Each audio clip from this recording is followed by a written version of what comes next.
Tässä videossa käydään läpi tärkeimmät toiminnallisuudet Registan prosessikuvausnäytössä. Muokkaustilassa voit tehdä erilaisia toimenpiteitä. Toimenpiteiden suorittamiseen käytetään toiminnallisuuspaneelia. Näistä yleensä eniten käytetyimpiä ovat eri rooleja kuvaavat uimaradat.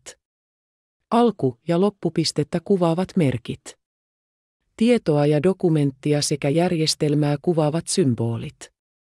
Prosessikuvauksessa valintaa kuvaava merkki. Prosessien yhdistämiseen käytettävät viivat. Toimenpidelaatikko ilman lisäominaisuuksia. Alemman prosessin luominen vihreällä elementillä. Työohjeen toteutus punaisella elementillä. Linkki ulkopuoliseen sivustoon keltaisella elementillä. Ja prosessien yhdistäminen sinisellä elementillä. Tutustu ohjeet sivulla myös muihin hyödyllisiin Registan käyttövinkkeihin.